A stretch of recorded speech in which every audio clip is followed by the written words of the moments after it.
isn't it? Hello and welcome to a Bergkamp, Wonderland and Arsenal podcast. Yeah, I don't want to be here either, but Danny forced me to be here. He said, if you do not come and host this podcast, I'm going to eat your family.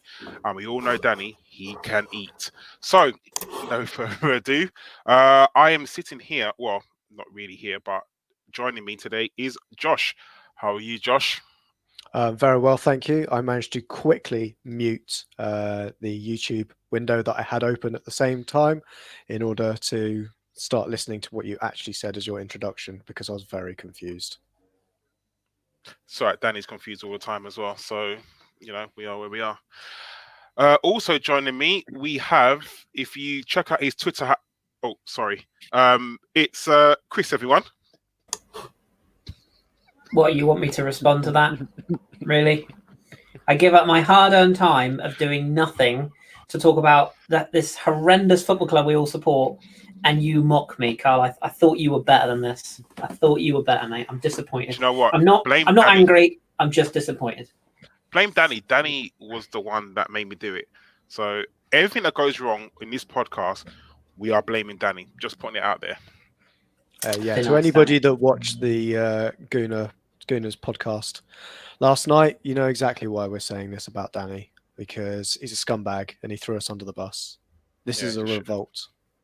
Damn right. I think we should take over the podcast and name it a Josh and Kris and Karl Bergkamp Wonderland, personally. Yeah, I agree completely. Yeah. Military coup, that's what it is. Talking about military coups, maybe we need to do one with Arsenal, because as of late, their results have been rather shambolic. I mean, you know, this November hasn't been the greatest, and it was topped off by the defeat to Wolves. Kris, what can we say about that defeat to Wolves? Where would you like me to start? November's never a good month, is it? Why do we always have a bad November? But the problem is, let's be perfectly honest here. Let's be perfectly honest with ourselves. Apart from Fulham, who, barring Sheffield United and Burnley and one result the other day, are probably the worst team in the league, I can't think of any high spots. I mean, even Old Trafford, if you really look back at it now, you really, really analyse that game, you know, yeah, we got the points, and of course it's nice to get them. But it wasn't great, was it? It wasn't like we came away from it going, we were clearly the dominant side and we did this and we did that. As for Wolves, I mean, I said it last week or the week before? I think it was last week. We're bad. We're bad to watch. There's no entertainment value. You know, we'll probably touch on the manager's situation in a bit more depth a little bit later on. I'm not giving up on the guy by no means am I giving up on him, but the phrases, the sound bites, the positivity, all being questioned for me. There's a couple of things that I definitely want to mention later on about how he's treated certain players, and I think we're going to pay the price for it. Again, I touched on that last time, but it's even more relevant now, I think.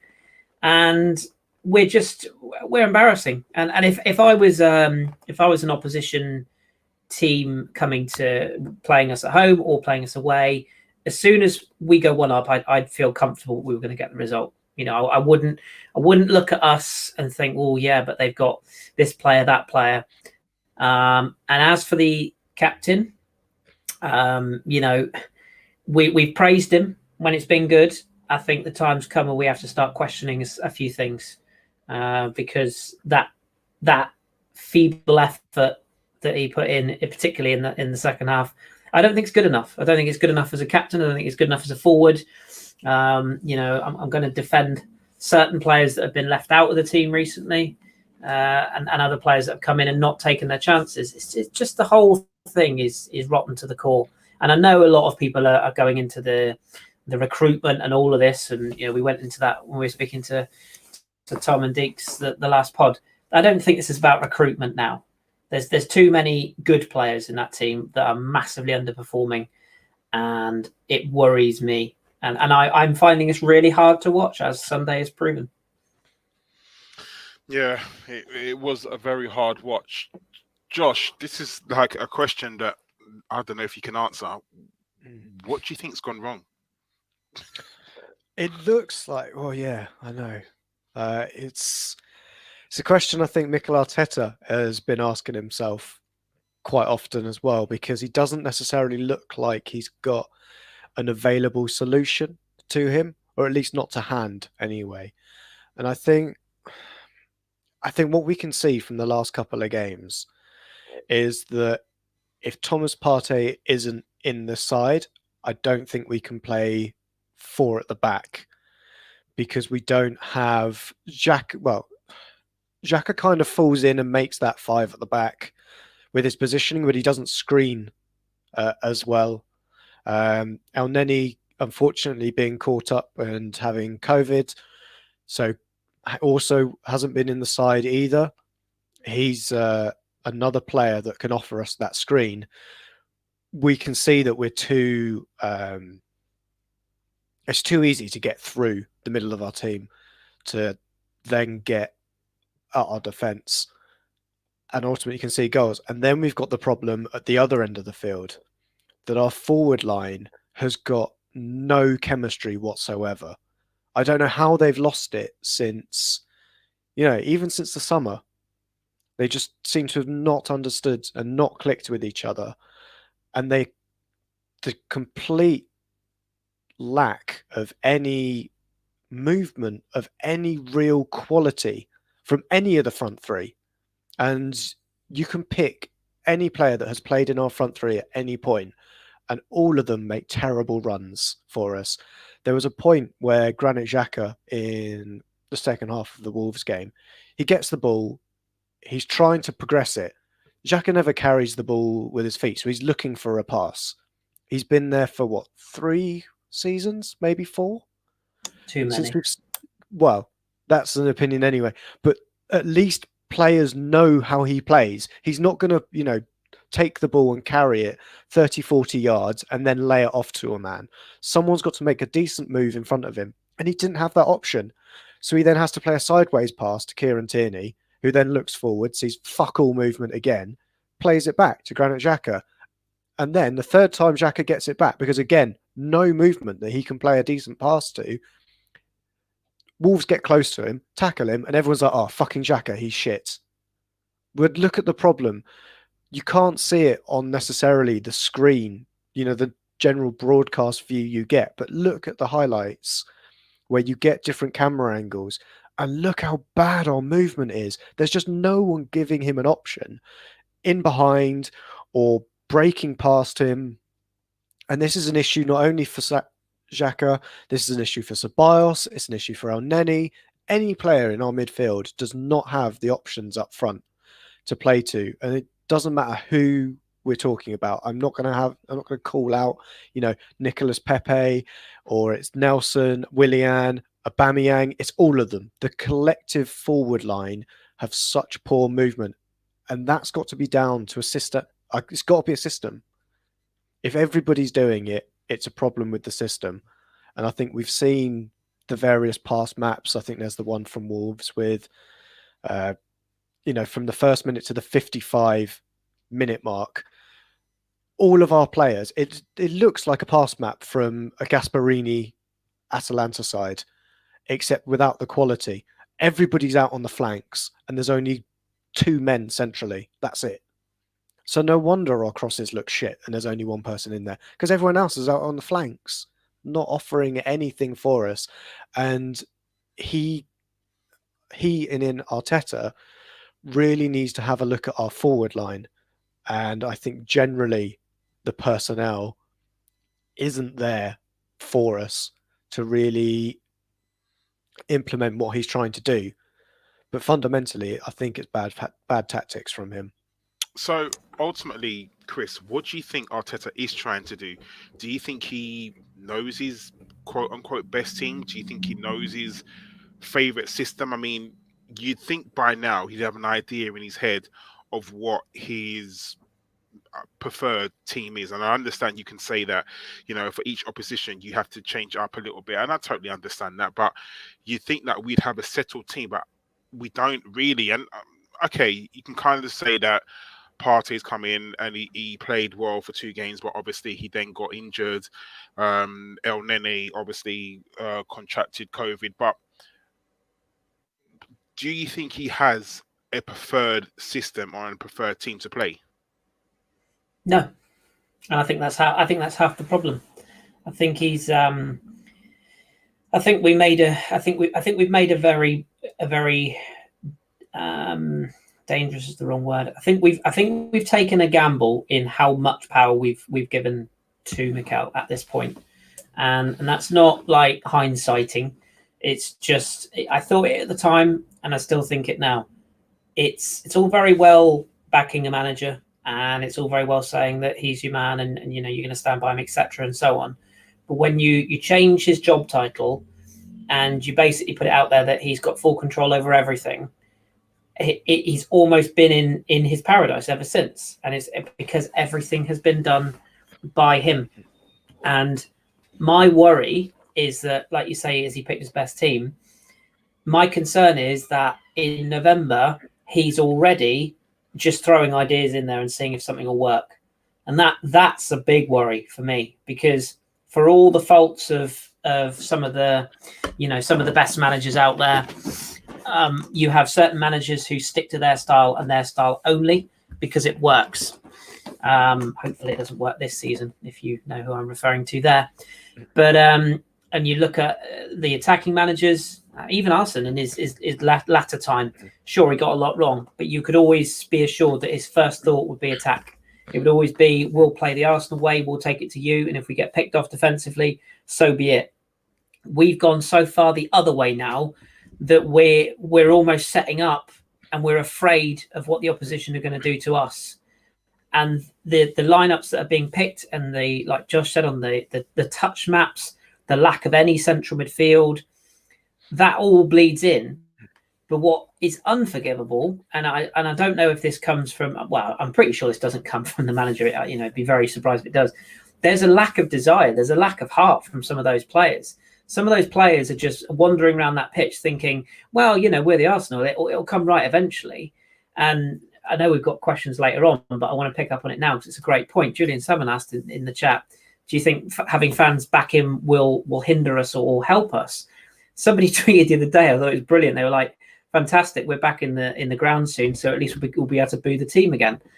It's not going to help having fans back, because 2,000 fans, I mean, for me, it's a stupid idea anyway, but 2,000 fans in the Emirates, or even 4,000 in the Emirates, you're going to hear lots of individual voices, and I don't think they're going to be particularly chuffed if they're paying, that whole we're back in the ground, we're back watching football. That's only going to last a couple of weeks until people go, hang on a minute, we're back. Yeah, that's great. We're paying for this and putting our health at risk, and we're watching this. And I think Mikel has had initially, I think it really benefited him. I know we joked about the whole tactics breaks where he had that period of time where he could organise things. I think he's really missed those, because it's almost like he could micromanage halfway through each half, and he had almost 4 quarters in American sports sort of style. And I feel like now, I don't think he knows what A, his best formation is, what B, his best tactic is, in terms of, like not obviously individual games, we pick different tactics, but his overall tactic, i.e. how he wants us to play. And I think he's trying to do far too much too soon. Go back to basics. He made us hard to beat. He made us defensively sound. Even that's looking a bit ropey now, because we've got 2 fullbacks who want to play as wingers. As Josh rightly said, since we've gone to a back 4, if Granit Xhaka is anywhere near this team, we cannot play with 4 at the back. I don't think we can play with 11 players if Xhaka's in the team, personally. I think the guys are just atrocious, and I have done for a while, and that hasn't changed. But you cannot have an immobile midfield and 2 centre backs if you've got basically two wingers as fullbacks, because that's what we've got. And I love Kieran Tierney to bits, and I love Hector Bellerin to bits, but they're not wingers. And there's no point having Kieran Tierney running down the wing and firing in crosses for somebody who's afraid to head the ball, apparently, or for somebody who's got no desire to head the ball, or for somebody who can't jump to head the ball, because that's what we've got at the moment. It might sound harsh, but go back and watch Sunday and tell me I'm wrong. So yes, long way around it, but I don't think he knows his best way at the moment. I think the crowd thing is going to be really interesting. I think it will only be about 20 minutes before people get annoyed with what they're seeing. Yep. But it's that thing that for it's 8 months or so of actual time on the field playing competitive football games with Arteta at the helm, the only voice the players have heard for 90 minutes is Arteta. Absolutely. And we kind of say it about, Pep Guardiola. I think Jose said it as well, that his message gets lost when he's there for too long. It's the only voice you hear. Yep. We need, as well as him saying to ex-player, press, we need, another 1,000 voices also saying man on, and those kind of just boring things that we say. Basics. After watching, and I don't necessarily want to call out players across it because I think it's the whole squad, but to me, the performance of Aubameyang against Wolves looked like, and it has for a couple of weeks, a player that only really shows up when there's a crowd, when there's someone to impress. He seems to have lost motivation from that point of view. And I wonder if when we see the 2,000 fans in the stadium, that the players pick their game up again because they're out to impress somebody. The early stages of Arteta, they were out to impress Arteta. But now he's kind of seen how they're playing. They've done that early stage of, right, I'm in the first 11 now. Ozil and Sokratis, unlucky guys. You were the unlucky two that got left out of the squads. But the rest of them just look like, right, whew, we made it. Do you think also a bit of pressure might help as well? And I say that by, like you said, obviously Aubameyang needs to, or maybe wants to impress fans, but sometimes it's almost, oh shit, my boss is watching, I need to perform a little bit better. So when the crowd does get into the to the stadium, it may be a little bit of that as well, that, oh, I've got to play a little bit better because the fans, I don't know, not take it on my back, but the fans are here, so I want to show off for them, or at least try to play just that tiny bit better. I mean, it's definitely something that, we're hoping that it works for us. And even 2,000 people, I know the stadium's going to be big, and I don't know where everyone's going to sit, whether it's going to, I'm assuming they're going to put them all in one stand, and just obviously socially like in distance. France they do. Yeah, Germany so and France have done that one stand. Distance, and hopefully it will work for us. But I don't know. I mean, we can kind of, we'll talk about the Wolves game and then we'll move on to other stuff. I mean, just before we do, can I ask you a question? Because I know sometimes when you host, you don't always get your say. What did, like, you and I, Karl, are quite similar. I mean, to be fair, Josh is the same, but we've always been quite positive regardless. We let John piss on the fireworks. Love you, John. But yeah, we've always been quite positive, whether it was under Arsene latter day, whether it was under Unai, and when it's under Mikel. I mean, my mood has turned massively this season. I was excited by what we did in the summer. I thought we'd made some good moves. I liked the talk that was coming out. There was a few decisions that I raised my eyebrow and thought, let's hope he gets those right. And I think 3 of them have already gone wrong, which is a bit worrying. But, what do you make of it? Because you've been to games more than Josh and I have. So, I mean, how do you think it's gonna go with fans back, and what are you making of it? Because, as I say, we're positive people, but both you and I are in that box of going, oh God, this is a bit naff kind of thing. We're miserable as well. I think the fact that it's November and we're in 14th position, for me, says a lot. I think and I know, listen, leagues are not won in November, and leagues are not lost in November, but it goes, having points on the board goes a long way too. And I'm not saying that we was ever going to win the league this season. We finished 8th last season. There's no way we're going from 8th to 1st. It's not going to happen.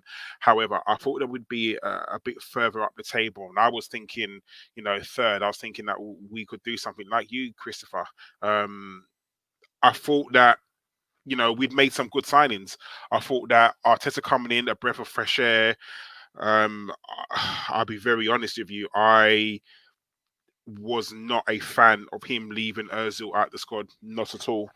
But I backed him. He's the manager. He wanted to leave Ozil out the squad. That's what he did. Do you know what? As the manager, you kind of back him because he knows or he sees more than we ever do. We're fans. We only see, little snippets, little training videos. He's there in and out of training every day, and apparently it's football reasons. I think we all know it's not football reasons. However, if that's what the club tell us, then shit. I'd say it's football reasons. Sorry, I'd come in on that. I'd say it's footballing reasons that Ozil wasn't in the. So you think that there is nobody? You think that Ozil is one of the worst midfielders in the whole entire squad? You think that Ozil wouldn't? I think bring nothing to the squad. I think Mesut Ozil doesn't offer us anything on the field on a day-to-day. Sorry, on a match day, he doesn't offer us anything extra that Mikel Arteta finds he needs from it. What we really need in this squad is players who run beyond the ball. Mesut Ozil wants the ball to feet and wants to dictate play outside the box. He doesn't want to run beyond the man. That's fine, because we can build up quite slow and we can have Granit Xhaka sitting outside there, or we can have Ceballos sitting out there. Ceballos and Elneny have both shown us that they've got the ability to play a slide rule pass through a defence from outside the box and play in a striker. Mesut Ozil, also, we have seen, doesn't necessarily take instruction well. He's always had it his way, especially under Wenger, because Wenger never used to coach a forward line, did he? It was always use your instincts. It was very kind of holistic way of dealing with it. Yeah, it was very free form. It was not organised chaos, and it wasn't even chaos. It was just express yourself. That was almost his directions to everybody. Mesut Ozil would be asked to do these specific things, and one thing we do know is you can mould a young player to do what you want if you ask them specifically. Of an older guy who has done it all, the only medal he doesn't have in his trophy cabinet is a league title from the Premier League. He's won everything else. He hasn't got that. He's not going to listen. He's not going to take instruction the same way. I think that's why Arteta loves a player like Willian. Willian isn't the best player. We all know that. But he takes instruction and he sticks to it to 90 minutes. And that's the reason why he's playing over the rest of them, because he's consistent in his performances. And there's no way that Mesut Ozil is going to come consistent. And we saw it when we played him. He played for a substantial amount of time under Mikel Arteta, and he didn't scream a reason why he should be playing over anybody else. That's nail on head though for me. But you say your thoughts, Karl, and I'll. I was gonna say the rest of our midfield. You give yours, and I'll come in after you. Yes, I was saying the rest of the midfield haven't really done that. Xhaka hasn't done that. Has Ceballos.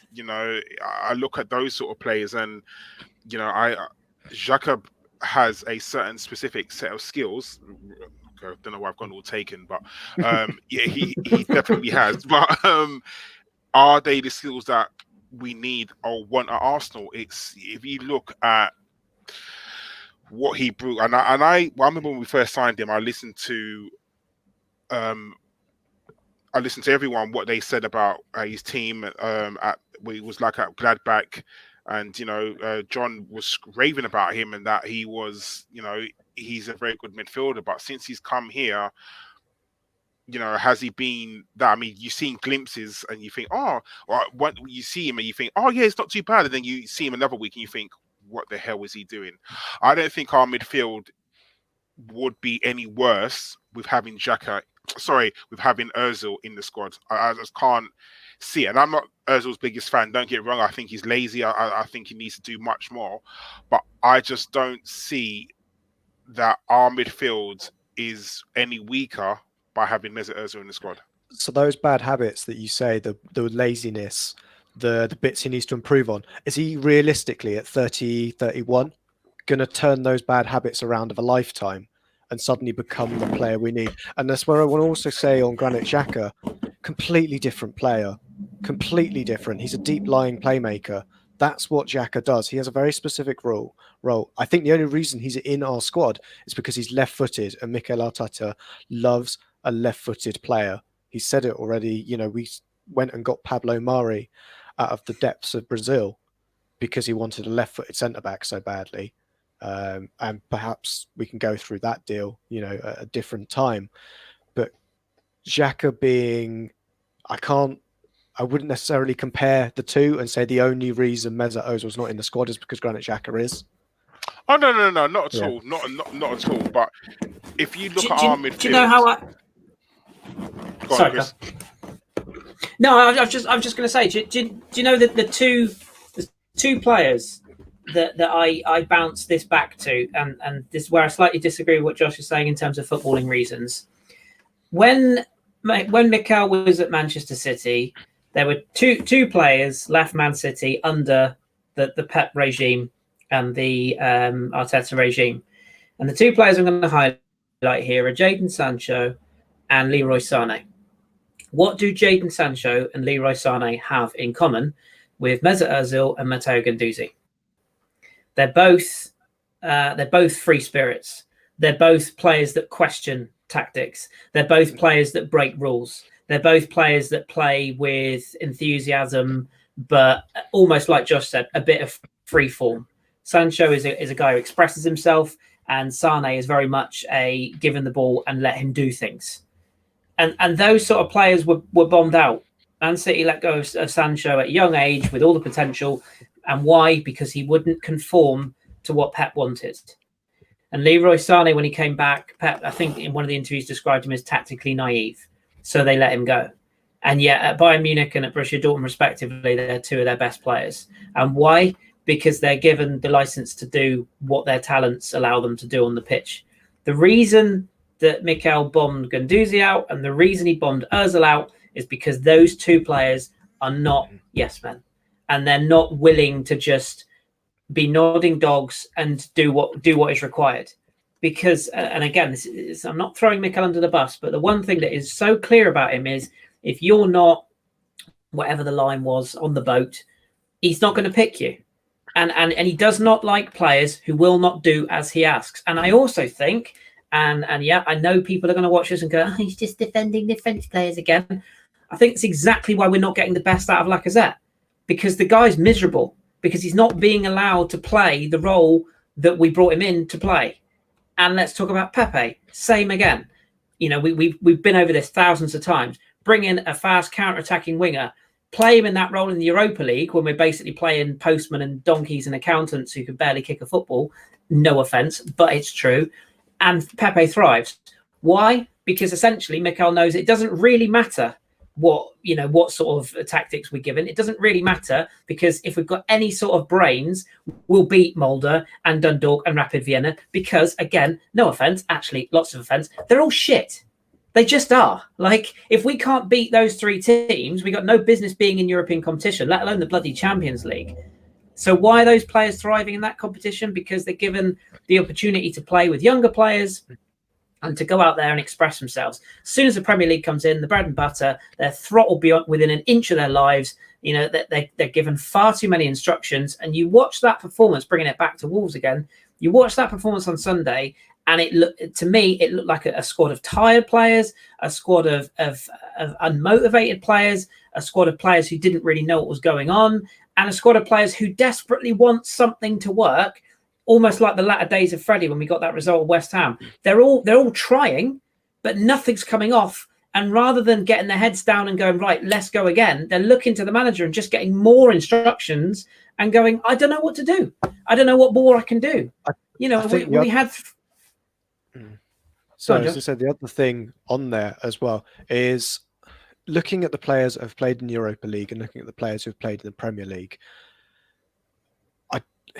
Off the top of my head, I cannot think of a Europa League game that Aubameyang has started and played in. And I think there's I don't want to say the final days of Henry, but there is that expectation that just get the ball to Aubameyang, you'll do something. Yeah. And we're seeing that in the Premier League, that no one else is taking responsibility. for trying to score goals or trying to produce something. In the Europa League, when Aubameyang's not there, they're like, oh shit, our crutch has gone. We're going to have to do something. So you see Nicola Pepe show more industry. You see a Xhaka or a Nelson do something. You see Lacazette, who I think was frustrated to be taken off against Mulder because he knew there was a goal in that game for him. But it was also the case of he's doing so much work off the ball that he's just frustrated that he's knackered at the same time. And whether or not this is controversial, I know for saying it, but I think there was a few controversial things we've said in this first half hour. I'd drop Aubameyang. And I think if Arteta had a huge pair of cojones, he'd start Bellerin up front in the North London derby. Because of all of our forwards... That's a big call. That's a big call. I know. But of all of our forwards, he's the only one in recent weeks that has showed that he wants the ball, that he's going to drive with the team. He might not be the best by any stretch of the imagination, but if you look at Premier League 2 players and the forwards that have come out of there in recent times who have been absolutely smashing it, you've got Mason Greenwood. Now, if he can start for Man United, he can, the Bellerin who was ahead of him in Premier League 2 can probably get a few games in there. And Connolly at Brighton and Hove Albion plays week in, week out for them. So again, throw Bellerin in. The minutes that I'd be getting to Eddie should be going to Bellerin now, because I think Eddie's had his chance. And I think we just need to show that. I'm not saying drop Aubameyang because he's shit. I'm saying drop Aubameyang because the rest of the squad are just not trying hard enough, because they're assuming Aubameyang's just going to get them out of a problem, like he did at Fulham. And against United, Aubameyang scored the penalty for us. It was great. He does superb stuff for us, but he's not. He makes the overall team worse, him being there at the moment, because no one else is pulling their weight. Well, the biggest mistake we ever made was giving him the captaincy, in my opinion, because it was too much. He's not a captain. He's just not. And I don't want to go back to Tony Adams thumping the badge and all this business. But those 3 performances don't happen under a proper captaincy, in my opinion. You might get a half like that, and then you get a good rollicking. And as much as I disagree. I disagree with you, Josh, in terms of bringing Bellerin. I would like to see Bellerin given games in Europa. I do, but I think we're way off that point. And I don't really think Eddie Nketiah has done enough to justify starting, but he certainly hasn't done any less than the other 2 strikers. So I think he would be first in line. But I just think with Aubameyang that he's one of those players. Drew's an excellent one to talk to you about this, because he, like I, has seen him in other leagues. When things are going well, he's great. And this is not me, again, it's not me sort of open bust, throw player under. But he doesn't come across to me as a motivational character when the chips are down. When things are going well, and I've heard with the young players he's very good, and I'm not disputing that, and he's an upbeat character. You think back to when we were all clamouring for him to sign that contract. His work rate was so good. He was on the up. There was absolutely no doubting in anything he was doing.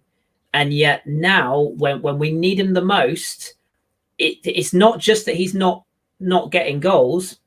It's everything. It's all round game. It's the sloped shoulders. It's the willingness to get into the box. That really worries me. This is a guy who we're all calling for to be a centre forward. He doesn't want to go in the box, and when he's in the box, his movement is not there. And in his best years, in particular for Dortmund and playing from wide for St Etienne, he was a player that actually you'd want a player like, if Xhaka is good at anything, it's those passes in behind. And what we're doing, we're crossing to a centre forward who can't head the ball. We sold Giroud 4 years ago. What's the point in swinging in crosses? Perhaps we just bring John Hartson back, because there's absolutely no point in swinging in crosses for this team, because not one of our centre forwards or wingers can head a ball. So what's the point? And Aubameyang had a really good chance in that Wolves game late on, and I thought it was quite telling. Arteta's reaction, he thought that was in, and the thing that really disturbed me a lot, I should say, in that was Aubameyang's reaction. And I appreciate everybody reacts in different ways, and we all have different quirks about how we do things. He just sort of looked up, smiled, and kind of trotted off. And I was like, no, I want more. I want you on the floor, your head in your hands, pounding the turf, saying, I'll get the next one. But more importantly, I want you throwing everything at that, not casually jumping with your shoulder turned. Like these are the signs that worry me. It's that body language. And to criticise Lacazette, he's one of the worst ones for bad body language. I love him to bits. I'll always love him. But he's your quintessential moody Frenchman. Like, he does not hide his emotions well. And that needs to change, you know? I think that's where I end up coming to the conclusion that it's only Balogun, you know, as the... If there was a better option ahead of him, then yeah, I'd be throwing him in over Aubameyang. There just needs to be... I don't know how much Aubameyang's been affected by what happened over the international break as well, where he had to sleep on an airport floor, you know, because of connection issues. So I think there's something in there that just says that either needs a rest or needs that kind of rocket up his backside, because there's a distinct lack of chemistry between him and any of the forward players. You could see it. I think there's a great opportunity just before the header. Kris, you may remember if you watched the highlights more recently than the actual game, and I think it's Nelson coming down the wing, might be Willian, and Aubameyang just makes the completely wrong run. He runs past the near post and into a weird half channel just off the thing, and because you've got no one else in the area, what's he doing with that run? There's no way he's going to score there. He was in an all right position, and at the point where whoever's coming in to play the cross has looked up, you know, a bit like Oxlade-Chamberlain, you know, he used to run down and he'd only look up every, 6 or 7 meters before he knew where you actually were. It's that kind of service that's the problem. The service is a problem, and Aubameyang's movement is also terrible. So whenever you get a decent opportunity to play the ball into him, he's in the wrong position where he can't score from. And that's not coaching, Josh. Is that not? Yeah, yes, a player has to have instincts. I totally understand that. And as a striker, he's 31 years old, so he's been in this game, call it 10, 12 years at playing at that position. Surely by now he should know, where to run, how to shape his body. At 31 years old, there's only so much you can teach about. Surely, once you're training every day, you should kind of get used to your players and, used to, okay, I know that when this player sort of does this, he's going to pass it that way. If I run this way, he's going to get me the ball. So, to say that the chemistry is not there, who is that down to? Is that down to the players themselves, or is that down to the coaching staff? I think that's down to the coaching staff at the moment. And that's not necessarily saying we need to make changes in the coaching staff. I think we just have we have a lot of raw players in the forward line. We have a lot of raw coaching as well. In the case of our manager, completely trust the process. I think you can see that in the way that he's been backed in the transfer market. And I think there is an issue with the squad we've got in place isn't as good as we potentially, Arteta's done great things with this squad. I think Emery struggled with it. Ljungberg struggled with it. About 70% of the players played under Wenger as well. He struggled with this personnel. Now you might say, Wenger assembled those players. Emery brought them in as well. The players that Arteta has brought in, I would say, to a point, have been the best players this season for us. In terms of Gabriel, we have got Partey in the midfield, and we've seen the difference he has made, even in the few number of games that he has played. And then we've got Willian, and I think we'll probably discuss that further on what our general thoughts are on Willian. But I think the only reason he's in the side is because the rest of our wingers are so inconsistent. I don't even think he's a winger anymore. Exactly. I think he should be playing centrally in our midfield. That's the best place that I could see him playing. But when you've got, has Nicolas Pepe done enough to get in ahead of him? And if he does, Willian just goes over to the other flank. And then you say, has Nelson done enough to get in front of him? Probably not. Has Saka done enough? I think Saka has. Yeah. But he's the only one on a consistent basis. Yeah. And when Saka's playing well, Pepe isn't. So Willian again ends up on the other flank. But if you've got a striker in Aubameyang who, the clamour was to play him through the middle, and and that it was almost like everyone just said, oh well, get Aubameyang in the middle, it'll all be fine.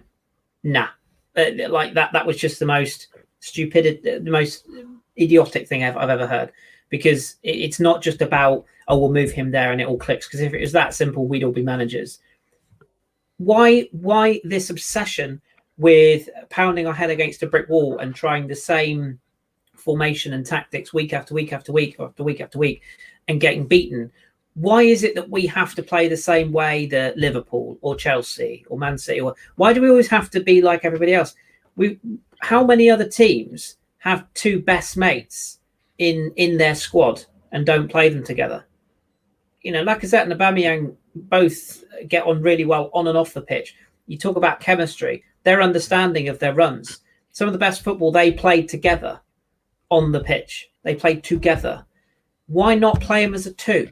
Why not try something? It doesn't mean you have to go to, the old-fashioned Neil Warnock 4-4-2, lump it long and hope for the best. You can play a variation. You can play a 4-4-1-3-2. You can still use the wings, but you can have two centre forwards. And you can say to Aubameyang, look, you've got the license to drift wide, but you always leave a centre forward. Get Lacazette and Aubameyang together and close together, because at least then you've got that interplay. And Aubameyang is a very good finisher when he's coming on to balls, if you know what I mean. When he's either slipped through, he's got the ability to take a touch and fire. He's not a 6-yard box predator for my money. That's what you've got Nketiah for. And Nketiah is probably as a substitute to come on and nick you a goal. That's what he's been really good at since he's come back. And I think Lacazette can do that job because he did that at Lyon. But what he had at Lyon was a creative player in behind him. And he had another striker to work alongside if and when required. But you just don't have that with us. So why not play two of them and try it? What have we got to lose? It couldn't get any worse. Yeah, exactly. And I think that's the thing we're trying to get to. Aubameyang is currently the lightning rod because we're not scoring. If we weren't scoring and we were still not showing this desire, he wouldn't be included in this. But because he is our sole goal getter and isn't getting goals, we're going to be targeting him over other players. But as we've kind of all said, this kind of lack of intent and desire doesn't stop at Aubameyang. No, it's across this entire squad. Yeah, it's not a hate campaign. It's not just. No, I'm not saying from a player we all beg to stay suddenly sell him to Lewisham. I'm not saying that, no. But also you want a reaction. You want a captain. He's very quiet all of a sudden. We're not hearing anything from him. He's a captain. Like, come on, we need a little bit more. Is what I would say. And when you sign a contract of that size, whether it's right or wrong, you're judged on a contract of that size. And fans coming back into stadiums will judge you on your performances based upon that contract you've signed. Not saying it's right at all. And I'm not saying he isn't getting service. And I'm not saying that he is working. I'm not saying he's not working hard. He is. But I think there's more to give. And I think sometimes that needs to come across on the pitch a bit more. And I sort of feel like if you talk the talk, much like Mikel has done, there comes a point where we're not talking about him not getting goals for 2 or 3 games. We're talking 2 or 3 months now. That's worrying. That's really worrying. And one creative midfielder is not going to solve that. And just for the record, said creative midfielder that we were looking at all summer now can't get in the Lyon team for disciplinary reasons. So, just saying. Maybe trying to force a move, innit? Like, yeah, of course, yeah. We've kind of put the water rights about that. I just want to move on slightly in something with the Wolves game. I mean, we all saw the horrific injury to the Wolves guy, and I wish him a speedy recovery. But that clash of heads was really, really worrying. I mean, everyone who watched it on the TV heard that noise. I mean, I was sitting in my room and watching it, and you heard the heads hitting against each other. The pitch side mics picked it up like very loudly. You can always tell when players are genuinely worried about another player. You can tell by their reactions and how fast they try to hurry on the physios, and it was really, really worrying, and it was, for me, you've seen the kind of the fallout from it. Loads of people have come out, and loads of organizations have come out and said that there needs to be a change to the concussion rules and head injury rules. And I know it's been spoken about loads and loads of times about having a concussion sub. If someone's been concussed, you just sub someone on, assess them, and then if that person's okay, then you can bring them back on. We was talking about this before we started the pod, and for me, I think we all agree. I just want a one-word answer. Kris, would you have taken off David Luiz straight away? 100%, without any question. Josh, yourself? Yeah, seeing the incident, the sound, I would have just assumed take him off. So, I'm like full house. I personally would have taken him off straight away, no matter what. But according to the protocols, he could have said that he could stay on the pitch. And I read up on the protocols, and they have to go through certain things, and they ask certain questions. Like, I'm assuming they would have, just asked him, what day is it today? What did you have for breakfast this morning? Even things like he's just had a baby, so they probably asked him, what's your daughter's name? Or, just little things like that. But one of the protocols, it says if a player is unconscious for any period of time, then they have to come off. And from the TV cameras and for what I saw, David Luiz was knocked out. He was unconscious for a short period of time. He was on the floor, not moving. Now, clearly, I can't tell whether he was conscious or unconscious or not. But for me, he was, if you're laying on the floor, not moving, that would indicate that you were unconscious. So, but apparently he said on the pitch, and the fact that we took him off at half time, for me, makes me almost worried that he should have been taken off sooner. I mean, Kris, I'll come to you now. Like, you used to manage. What do you think more needs to be done so that we don't get players with long-lasting head injuries? Because concussion can be delayed. Concussion is not straight away onset. It can be delayed. So what needs to be done? There's a couple of things that need to be done. First and foremost is the game needs to listen to the experts, which is clearly something they're not doing. There's enough research out there that clearly, even from other sports, that clearly lets people know that concussion is very, very serious. Just so people understand, like people say, oh, concussion, people just think, oh, I got a sore head. It's literally your brain is shaken in your skull. Like that's the severity in a blunt term, of concussion. And there is just saying, oh, do you remember someone's name? That's a memory test. That's fine. That's the basics. But that's things that medical practitioners would do when you're in a hospital or when you're being assessed in an A&E. That's not something you should be doing while you're on a football pitch. And the idea that the player was sent back out there with a bandage, blood coming through the bandage. It was just nonsensical. And I'll let Josh come in on this in a second, because I know he's got a point about what was said after the game about why the player stayed on the pitch. But for me, it's you don't question it. I had 2 incidents when I was managing Sunday League where I instantly subbed 2 players, not in the same game, I hasten to add, but over 2 seasons. I just took them straight off. One of them had a full stand-up row with me, because it was basically one of our best players. And I was like, I don't care. I've got no interest. If you're, and I did say this to him at the time, I said, if you're stupid enough not to take yourself to A&E to get checked out, that's on your lookout. But as the manager of the club and looking after the team affairs, I don't want you out on that pitch. We've seen players drop dead of heart attacks. There's only so many, or only so much time that will go by until somebody either convulses or drops dead on the pitch from a head injury. They're still doing tests into whether heading the ball has an effect. Look at the Jeff Astle situation.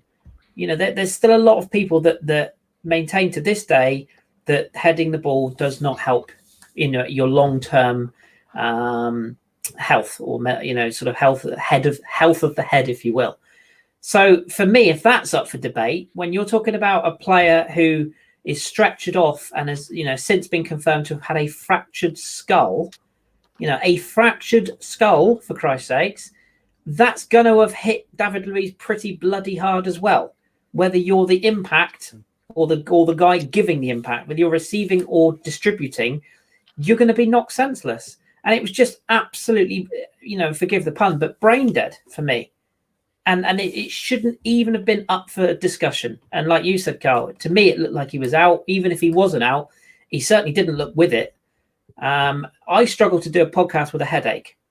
And you're telling me that, a 6 foot some odd centre back can play with a blooded bandage, having broken someone else's skull.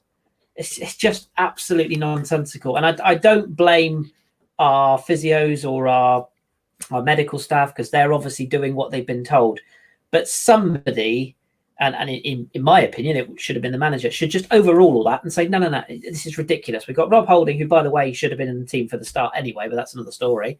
Just get him straight on. It's just completely stupid. You don't ask a player with a hairline fracture of the leg to carry on, do you? Unless you Cesc Fabregas in the derby, but you don't. You just take him off. It's just so stupid. And just to finish off your point about would you have a concussion substitution? No, I wouldn't, because to me, you just take the player off. Doesn't matter. You don't need a substitution for that. It shouldn't even be registered as a substitution. You just swap a player. It's as simple as that. It doesn't take up any of your allotted players. And people that are saying, oh yeah, but then people will fake concussion to get extra advantage. Come on, look at other sports. Look at the research done. It's just mental to me. Josh, what do you think? Well, yeah, I think to go back on one of your points, Kris, at your kind of level, you're also kind of not the medic, but if you had a medically trained doctor next to you who specializes in sports injuries and sports therapy and says to you, I've done everything in my power as a doctor, and my assessment is he's okay. When you're a manager and you've got Arteta wasn't the only thing on Arteta's mind. Let's put it that way. In this game, is David Luiz okay? He's got a million and other things going on because we are a shit show on the field. So if a doctor comes up to him, someone he trusts and he's known for years, has said, yeah, he's fine to play on, you're going to take that because you've got 30 seconds to make that decision. Yeah, okay, Rob, sit back down. He's okay to continue. And he goes out on the field. I think the biggest problem then is after he's let him go on the field, because you see Luiz head the ball about 10 minutes after. He then never gets near the ball when it's in the air afterwards. And why he doesn't signal that over, or why someone doesn't spot that Luiz suddenly ensured he was always in the shadow of Gabriel. so that Gabriel would be the one that would go up for a header. If you look at the which goal was it? Second goal. I think it's the second goal. Yeah, I think it might even be the first goal, because the positioning of Luiz at that point is he's too close to Gabriel, because he's scared of the ball going up in the air, and he wants to make sure Gabriel's the one that's underneath it, not him in the middle of the box, because he's not going to jump for it. Because at full time, Mikel Arteta says the only reason David Luiz came off at half time was because he said, Gaffer, I can't head the ball anymore. It hurts when I do it, and I don't want to head it. And if your centre-half says that to you, and Arteta says this in his interview with BT after the game, of Sky, is you can't have a centre-back who can't head the ball. And that's the only reason he comes off. Because, again, they would have assessed him at half-time, and apparently he passes all those protocols.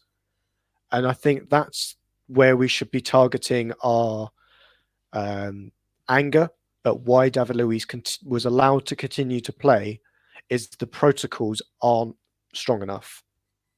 Why don't the Premier League just set a rule then? Because that would be what I would do. I would just say to the Premier League, any clash of heads, both players come off. That's it. No questions. And whether Jurgen Klopp or anybody else wants to get upset about it, you collide heads. We've got VAR where we can draw lines for offside, which take 10 minutes. All you got to do is two players go up for a header. They both collide. It's not a question of whether it's a foul. You go, right, those two players have gone up for a header. They both hit heads. They've gone on the floor. It doesn't matter if one hits the floor and gets straight back up. Doesn't matter. You both collided, and that's it. They both come off, and that's it.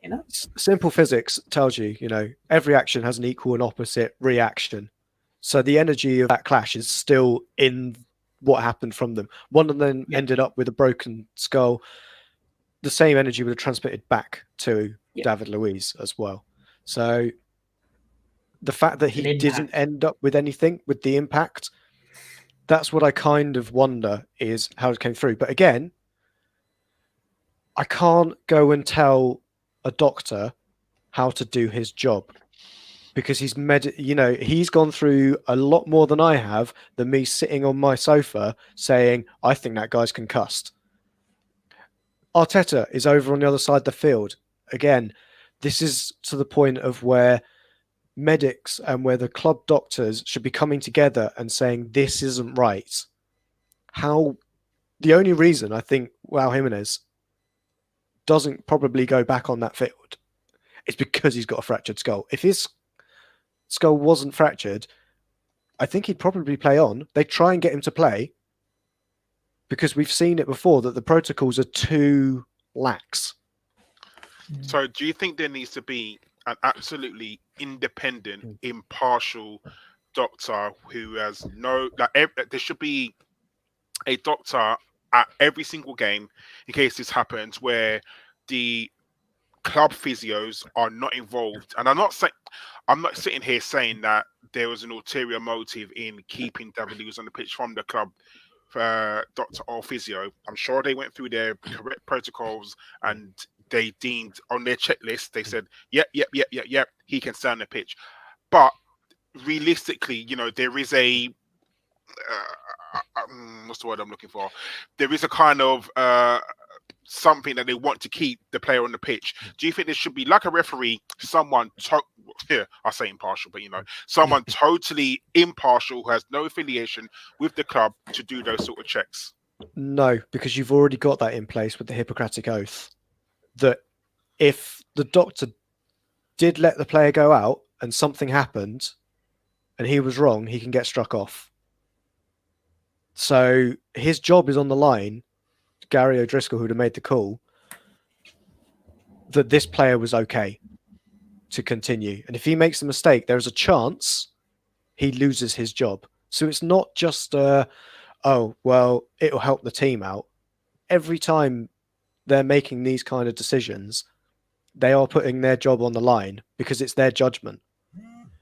And I think it's more to do with having, as Kris, you said, having something in place that makes it easier for them to come to that conclusion that actually I don't have to be as borderline.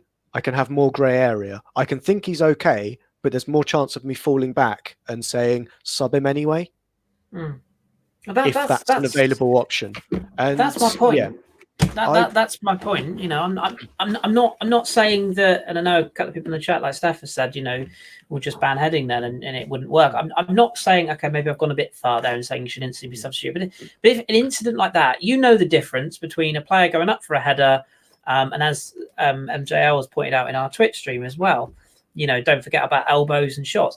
If a player clearly goes up and gets a full elbow in the head, you know, or clearly goes up and clearly heads head on head, that, you know, both players are going to one because you've gone up for the header. The action of heading is you force your head towards something, so that's going to be you're delivering the blow, if you like, and the person on the end of receiving it doesn't always, you're not always going to get it in the front of the head. Sometimes you get it in the side of the head, the temple. I mean, in Jimenez's case, you know, it's clearly an accident, and it's, you know, one of Wolves' most important players. But in that sort of incident, as Karl said, you only had to watch the footage. To me, doctor or no doctor, I could see David Luiz was not fucking with it. I didn't need to go through medical school to look at that player and go, he's not with it. Like that to me, I thought we were past all this. You know, it's the same reason why, in my opinion, and of course, I'm a little bit biased here, naturally, but it's the same reason that the fucking thing that Harry Kane does, where he sort of levers himself and lets players go over the back of him, is so fucking dangerous, and nothing's being done about it. One time that's going to happen, and a player is going to land on his neck and he's going to break his neck, and that's what it's going to take for someone to go, actually, you can't do that. But, you know, it's England captain right now, so that's fine. He can just carry on. It's fucking dangerous. And nothing's being done about that. So if nothing's being done about an act from a player who knows exactly what he's doing, there's no way they're going to change the rule about what they will deem as an accidental clash. It's just mental. Like, he was not with it, and he should never. It shouldn't even been a conversation. I think that's one of the things that we've got to be careful of, as you kind of really reeling back from what you initially said, is not to throw the baby out with the bathwater with how granularly we go.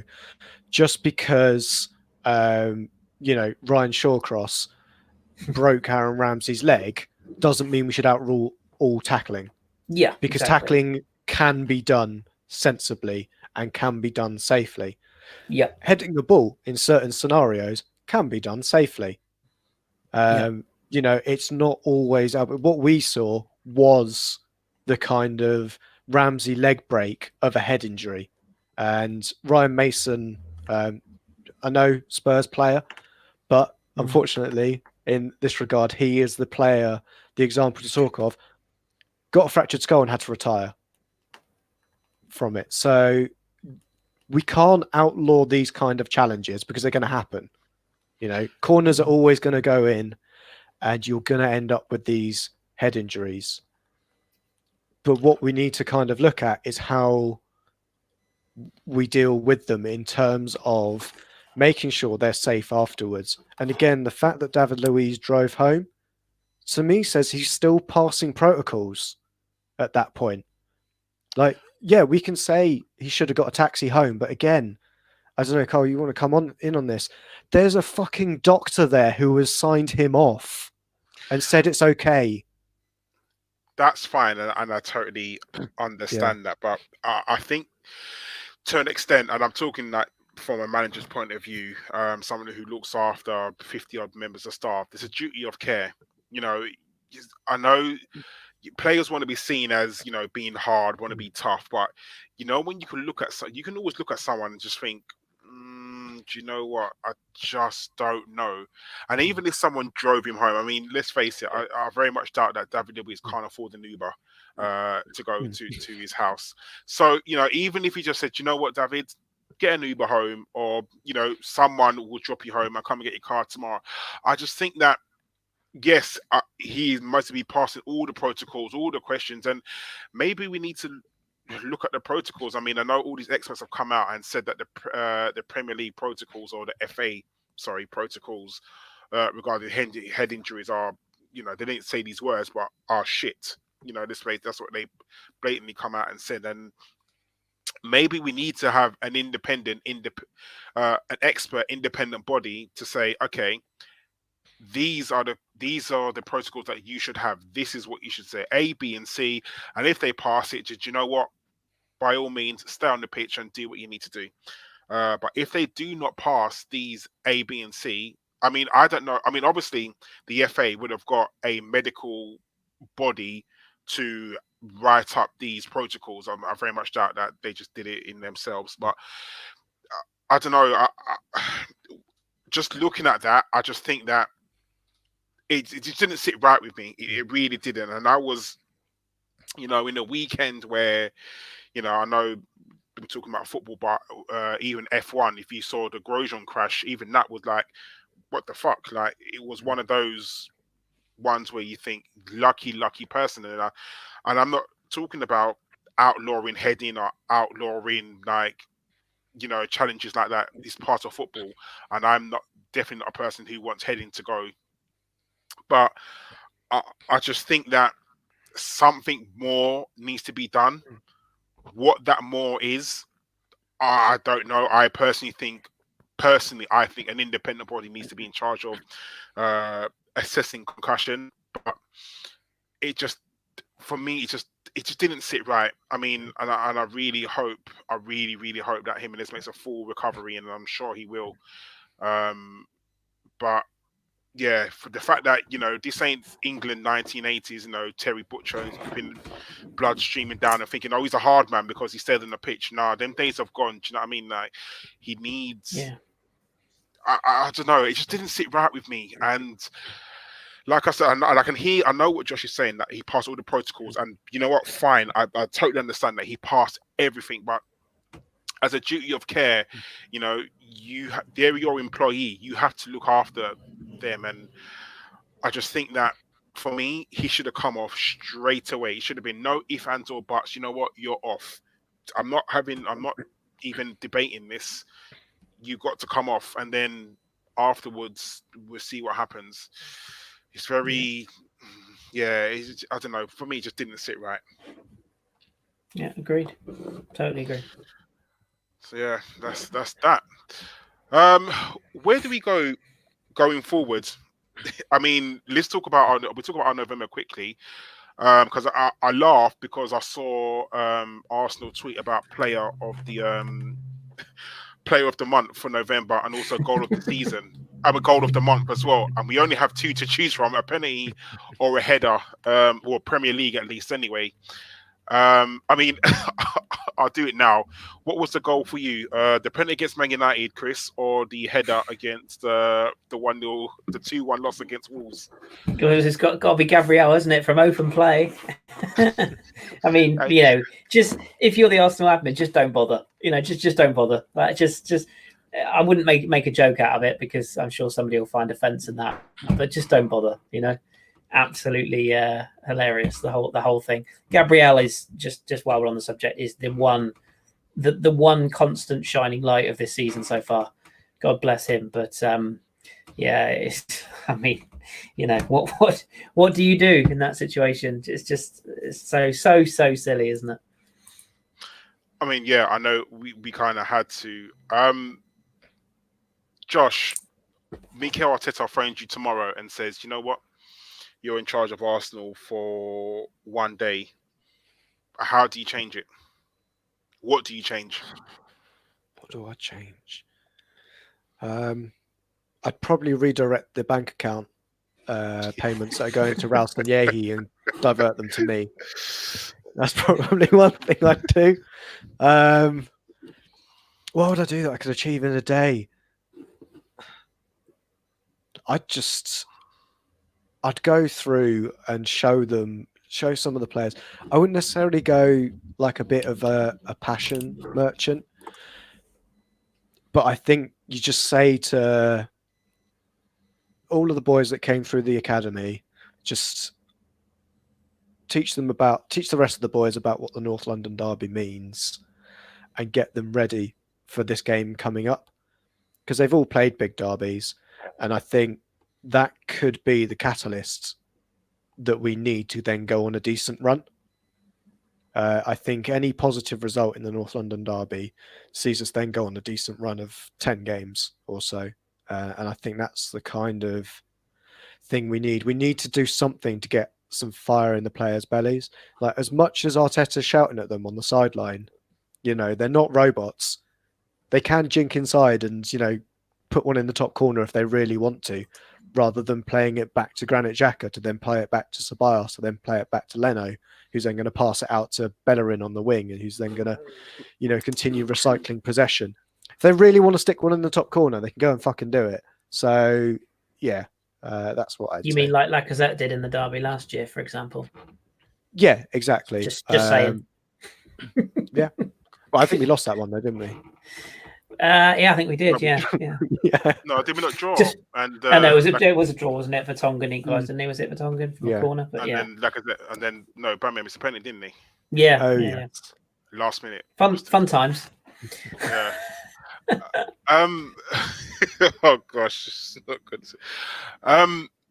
Kris, what if the inevitable happens or the imaginable happens and we lose the North London derby? How much trouble is Mikel Arteta in? Oh God. I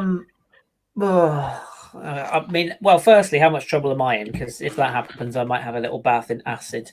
I mean, I think we shouldn't forget we've got a massive game against Rapid Vienna, but in between those games. But yeah, I don't know. I mean, I think he's already in a bit. Not. I think trouble is the wrong word.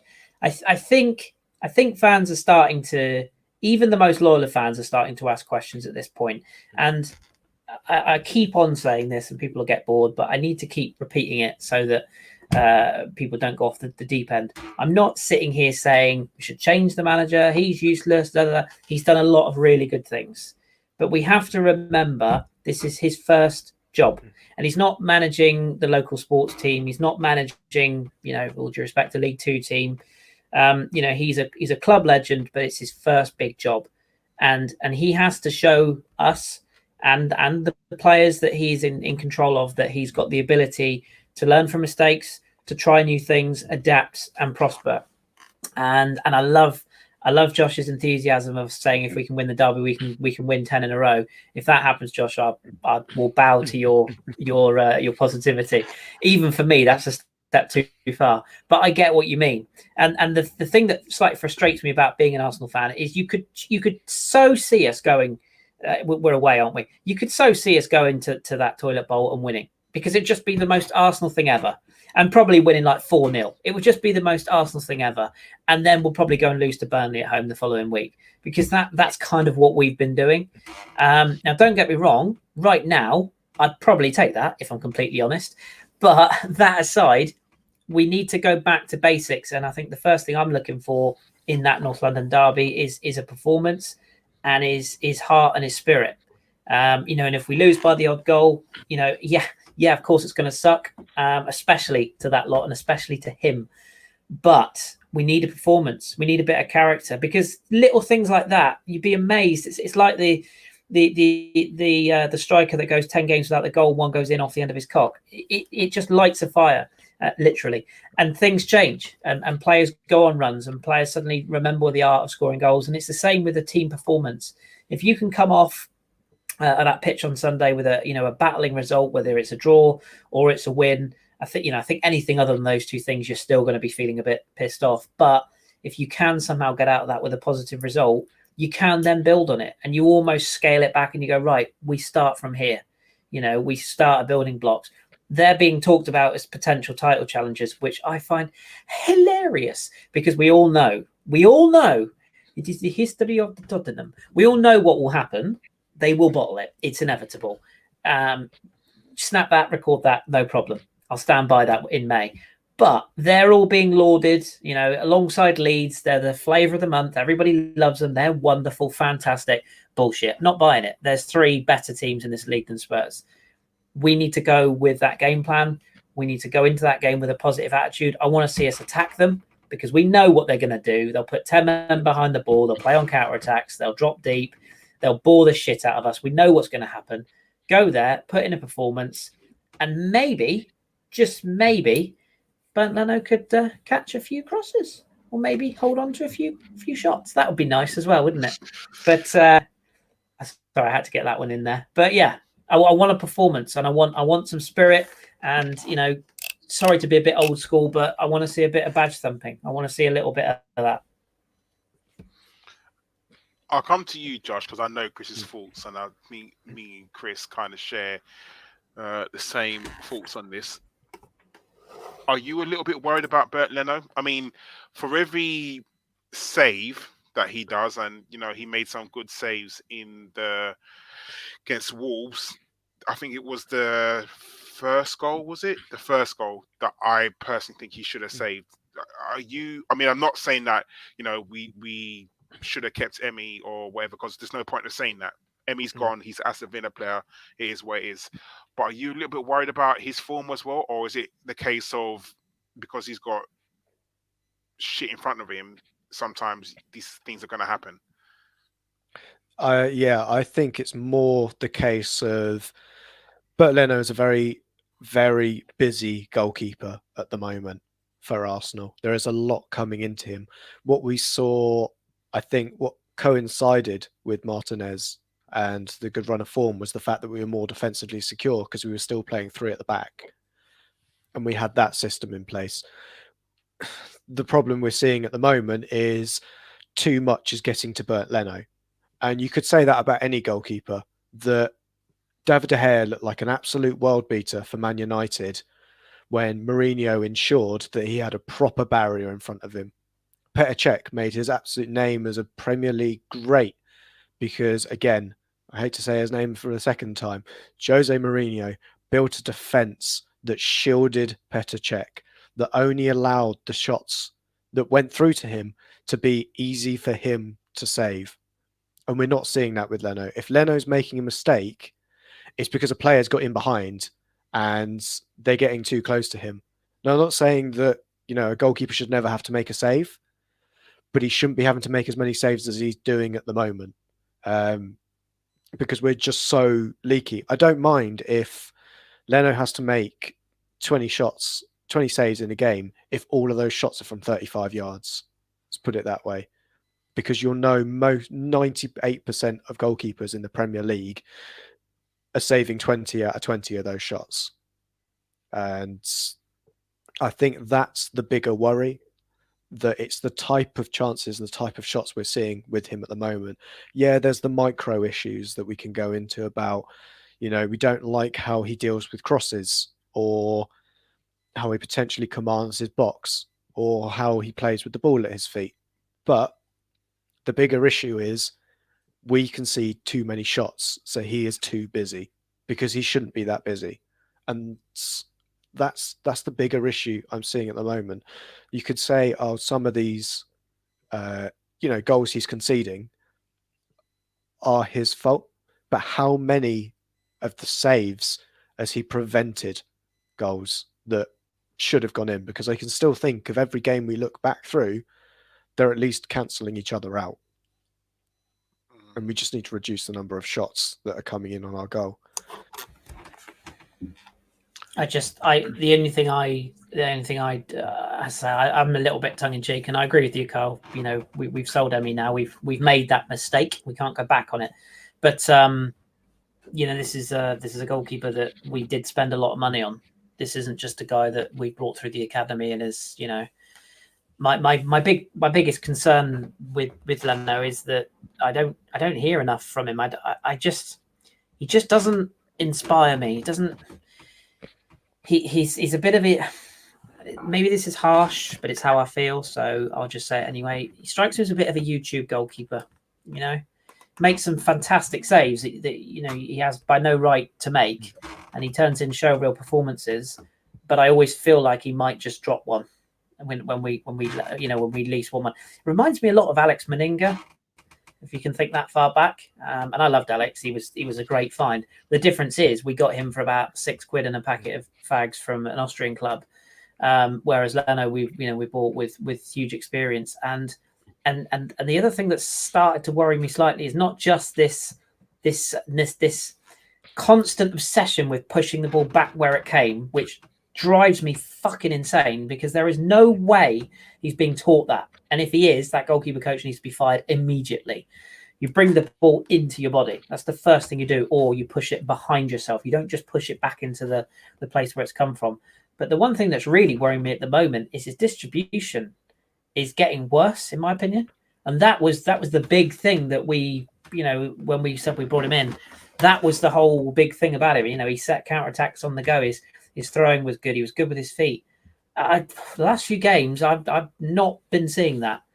And I've been seeing him slowing a lot of things down. And yeah, as I say, I'm not saying he's crap. Of course he's not. He's a very good goalkeeper. Of course he is. But for the money we've paid, I'm just not sure about his technique at times. And yeah, I don't mind admitting it. I did feel more secure when we had Emmy in there, because he was a bigger keeper. He was a louder and a more commanding presence. And the thing I really liked about Emmy, and there's not really many goalkeepers in world football that I've seen. Neuer is the obvious one, but he catches the ball and he holds the ball. Does he make mistakes and crosses and do other things? Yeah, I'm sure he does. But that's what I really like about him. He holds things. And I feel like Leno's going a bit through De Gea syndrome, where he started out brilliantly and is ever so slightly going backwards by the week. But hopefully I'm wrong. And as I say, I'm not taking away the brilliant saves at Leeds. I'm not taking away the performance at Anfield. And he's done very, very well in games. But he's a goalkeeper. That's kind of his job, to make saves. And if you're going to make saves, at least push them clear of danger. That's all. I think you agree with me anyway, Karl. So I don't need to preach to the choir on that one. No, I'm just a little bit worried about Leno at the moment. I'm not saying that he's a bad goalkeeper. I'm just saying that he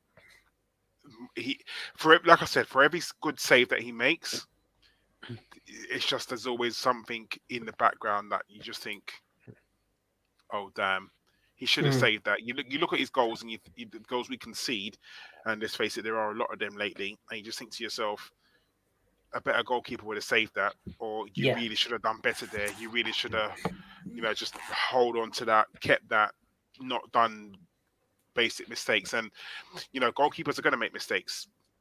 It is part and parcel of their game. That's what they do. Like, no goalkeeper is going to have a 10 out of 10 performance every single game. But like you said, I think that Emi Martinez just holds on to things just a little bit better. And, it's the case of what could have been. But, we have Leno now, and he's our goalkeeper for the foreseeable. And, we stick with what we've got. Yeah, just want better technique, That was the thing I hated on Sunday. It was the technique of how he saved it. He's the best goalkeeper at Arsenal. I think that's what we can say for certain. I think that's fair, yeah. Definitely. He's not short of being the only goalkeeper at Arsenal. Well, to be fair, Runarsson has not done anything wrong since he's come in to the 2 games he's played. So. If we're looking at goalkeepers' technique, just rewatch some of the, and I'm going to put it in inverted commas, saves Renard makes against Mulder, because it's not best practice, should we say. It's work in progress, one of my favourite tweets about that was that the fact that Renard looks like a third-tier midfielder who then thought he could have a go in goal. Because he's decent when the ball's at his feet, but he's not really a goalkeeper. I think that's incredibly harsh, by the way. But yeah, I don't get me wrong. Yeah. I don't think he's ever going to be our number one, but I think he's perfectly adequate at being a backup. Yeah, absolutely. Well, he's perfectly good as a hat stand for the moment. So we get did they want it from David Raya? David Flappy, I can't quite catch Cross's Raya, but I also look good on YouTube. Yeah, he's another great one for another 18 million that we'll waste on a goalkeeper. Don't worry, we'll get Adrian instead. The pinnacle of YouTube goalkeepers. They're a YouTube goalkeeper when they go with the wrong hand for a save. Yeah. Yeah, or they hang in, or they hang in midair when there's no reason to do so. Yeah, De Gea is excellent at it. If you see him try and save a long shot, look how he has that split second before he realizes that he's going with the wrong hand and just kind of waves it over the top. It looks amazing. And then you look at Leno doesn't always do that. That's one thing I do like about Leno, is if he saves it in a very German way, which is, it is to my left side, I will save it with my left hand. A very German way. I like that. Yes. Yeah, he's yeah. I wonder what Sebastian Frey's doing with his time these days. Perhaps we could get him in after all these years. Sebastian Frey. See at Monaco, not Monaco, Montreal Impact. No, that's a different Frey. And Vito Manone. I am Vito Manone. He's at Monaco. So that'd be perfect if we got Vito Manone in. It's an extra body at centre back with his nose. That's also true. Good time. Today, Josh, can you have a look at the questions and I'll prime you up for them? Just want to talk about this very, very quickly. Today is December 1st, and obviously it is beginning one more month, and it is the January transfer window. So, we're going to start getting the stories of who's coming in. I think they started already, because I saw in the paper that we're linked with Christian Eriksen. Seriously. Kris, the way you're laughing, I think you and I had exactly the same idea. Christian Eriksen. Yeah. Yes or no? Yeah. No. I know what we'll do. What we'll do is we'll ship out a lazy, flamboyant, creative number 10. And then what we'll do is 3-4 months later, when we realise that might have been a slight mistake, we'll go and find another one of those and put him in our team. That'll work wonders. That'll be great. No, look, Spurs bias aside, which we all know when anyone plays for Spurs, they're dog shit. And the minute they leave, that's okay. They're fine again. I like Luka Modric. When he was at Spurs, he was a cunt. Now he's fine. I like him. But no, he's a very talented player who made the wrong move. Conte obviously clearly wants him out. Inter have just gone 3-1 up, by the way, which is lovely news. But he just doesn't fit. He doesn't fit us at all. Would he improve us? Yeah, but I'd put you and Josh in midfield, and that would improve us right now. So I think it's a pretty low bar. The only way I can see that deal happening is if it financially suits us. In a weird way, I could actually see Mesut Ozil going the other way. He strikes me as the sort of player that Conte would love. He loves a sort of a yesteryear Premier League player in his midfield. So I wouldn't be surprised. But I think it's a little bit of lazy paper talk, to be honest. Is he talented? Yes, but does he fit us? Nah, not for me. And quickly, sticking with you, I know you would have seen on Twitter that. Oh, sorry. Yeah, definitely saw that. No, but you mentioned it earlier about Aouar not being in the squad. Do you think there's a chance that we could possibly get him in January? Yes. Yeah, is the short answer to that, because there's enough going on in Lyon that makes me think that yeah, we could. The difficulty is that when you're dealing with Jean-Michel Aulas, you're always dealing with a guy who's, as he proved over the summer, not going to take it cheap. The one bonus is, as long as he's not in the Lyon team, his valuation is not going up. So that's a bonus.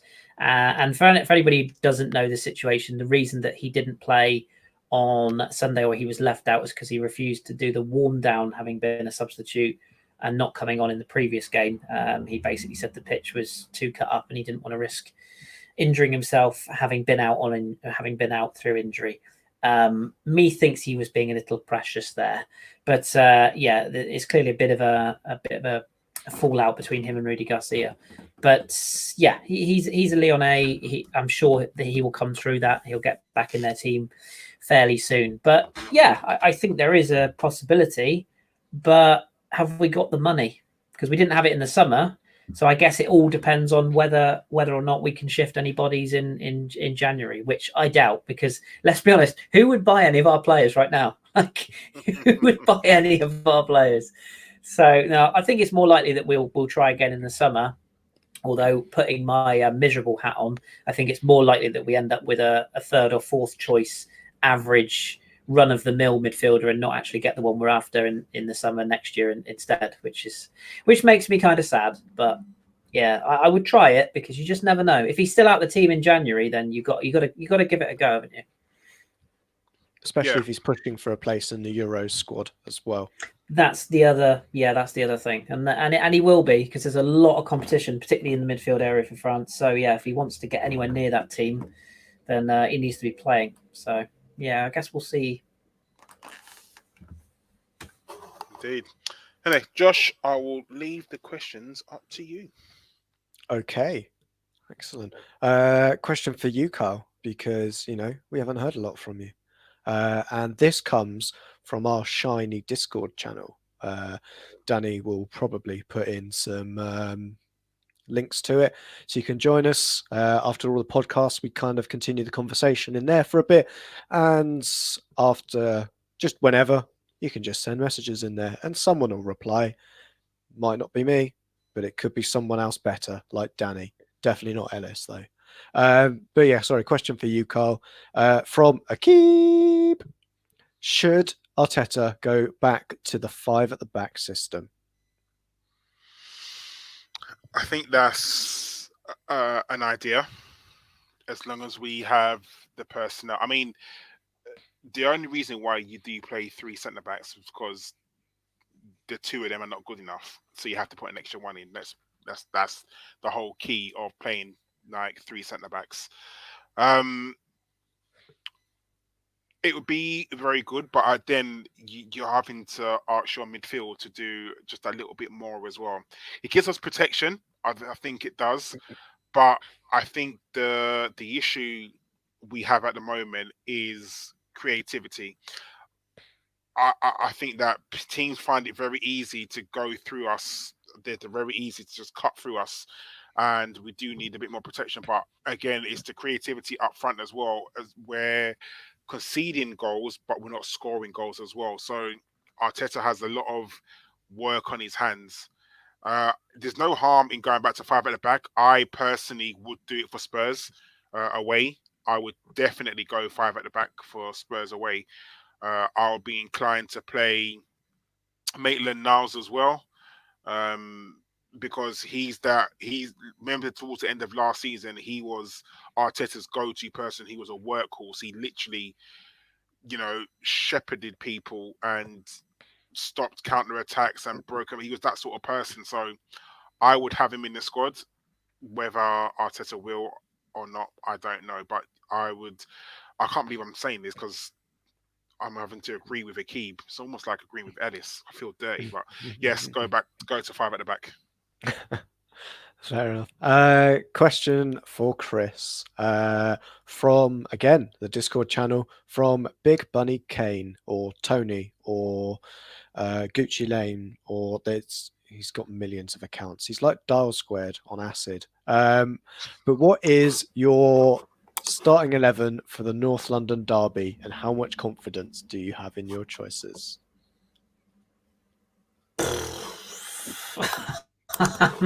What is it, or what would I like it to be? I guess that's more of an apt question. What would you like it to be? There's only about 3 French players in our squad, so you've got to name at least 8 others.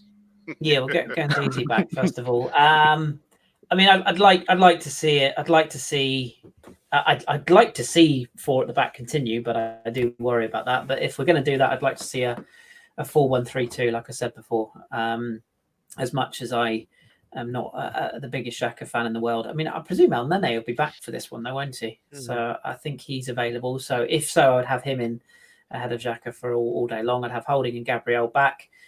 I'd have the 2 fullbacks the same in Hector and Kieran Tierney.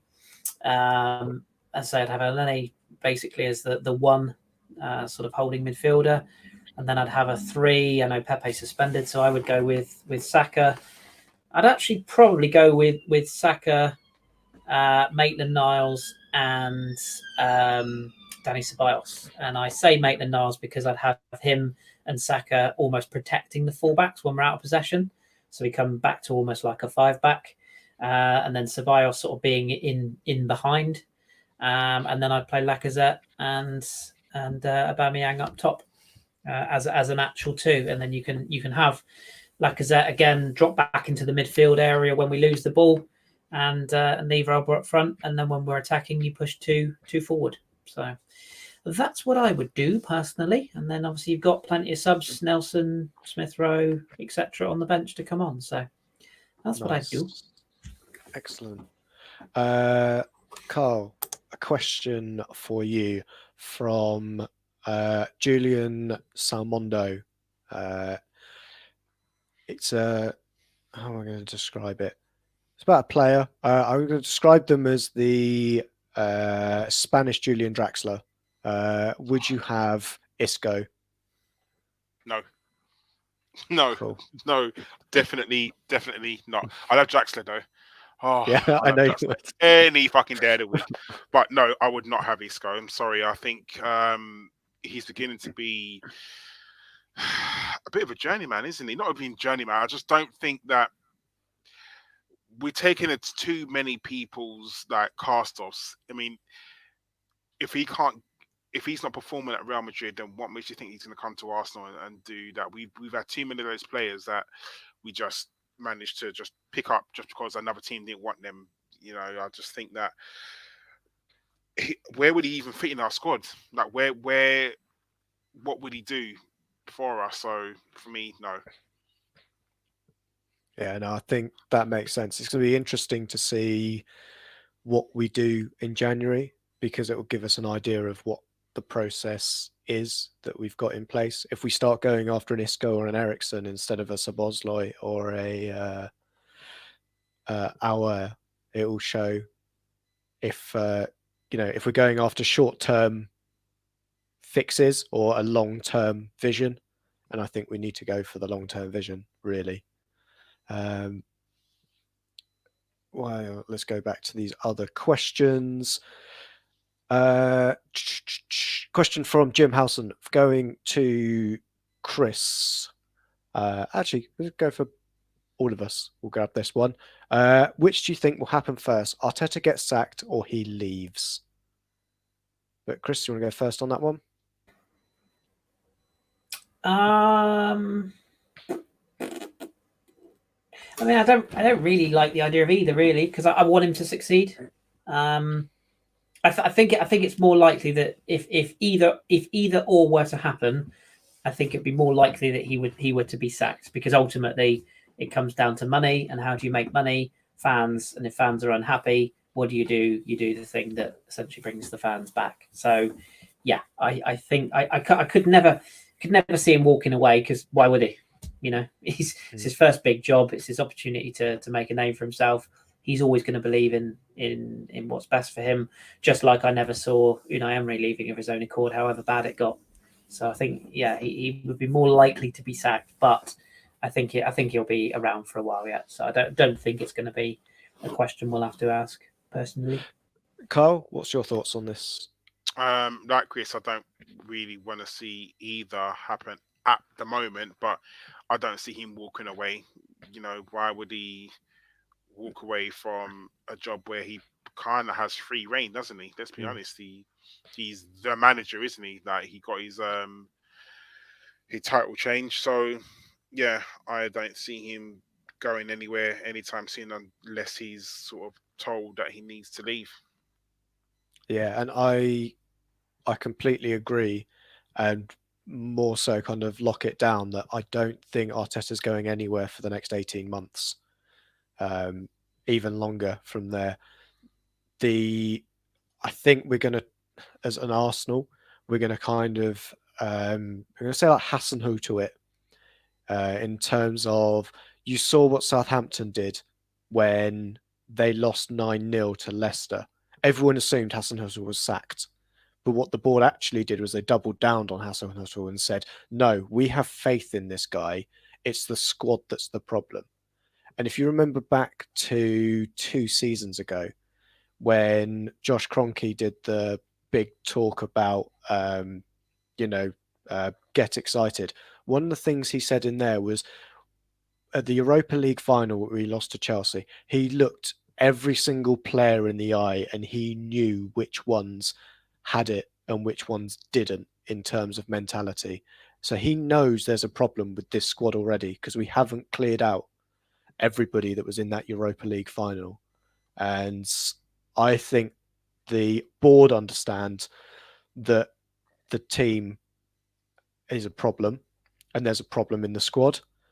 They've looked to rectify the fact that the backroom staff and the hierarchy around weren't doing enough to rectify that as well.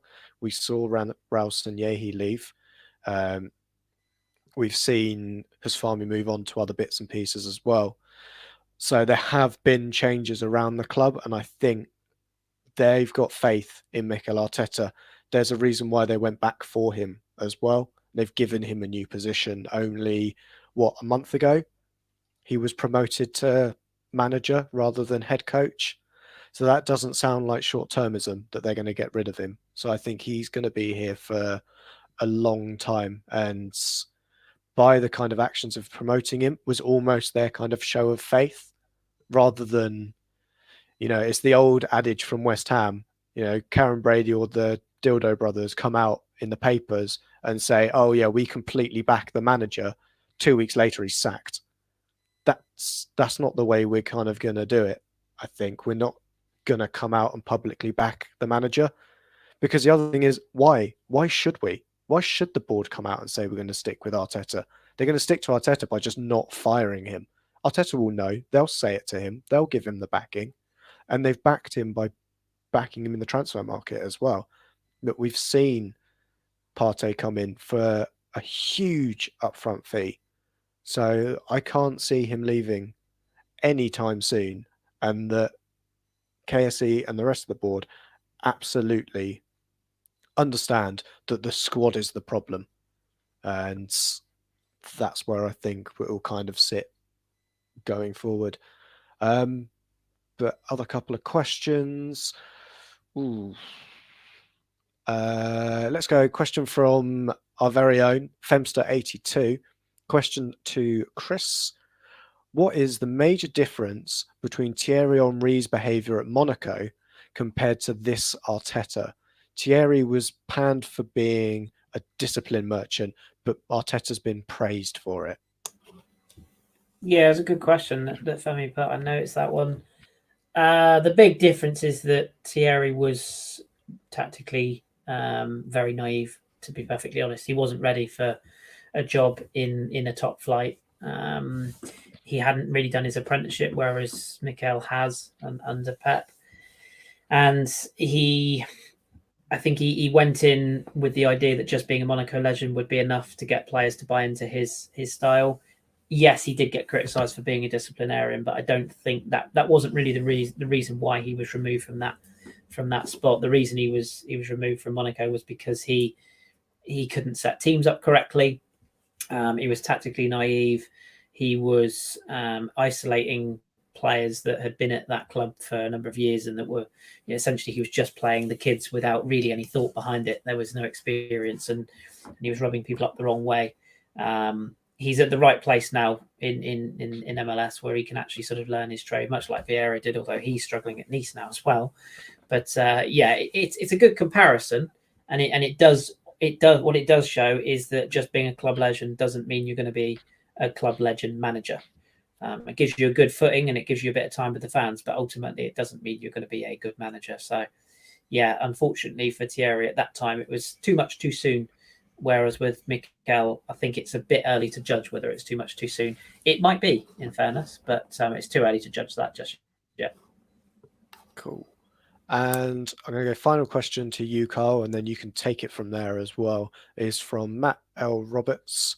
What do you think is our issue with November? Stats showing we have been, I'm going to say shit, since Wenger was in charge in November. Is it just a cursed month? Hard to say, isn't it? It's a whole load of things. It's maybe fitness level drops. I mean, normally we would have had an intense preseason. September, would have started the league. October, you're kind of getting into the crux of European competition. and then maybe November, players just a little bit tired. They just, kind of thinking, shit, I need a little break at the moment because they're playing. Well, at the moment, it's Sunday, Thursday, Sunday, Thursday, Sunday, Thursday, and maybe it could also be the change of the weather. I mean, October, November's when the weather changes. Gets a little bit colder, and we say that these footballers are pampered and blah blah blah, but we all affect it. We all get affected by it. I'm sure all of us, when they see the weather changing, you wake up and it's dark, and you go to bed and it's dark as well. You don't see daylight. It's horrible, and we've got to remember that these footballers are humans as well. They all have stresses and shit in their life, so there's a whole host of reasons. I'm just hoping that our December is much better, starting with a win in the North London derby. Yeah, I completely agree. I think it's because they forget to put the clocks back at London Colney, and it confuses everybody. It well could be. Oh gosh. Anyway, I can hear Danny screaming in my ear saying, "You needed 2 hours." So we'll wrap it up. I mean, yeah, our next couple of fixtures are looking well.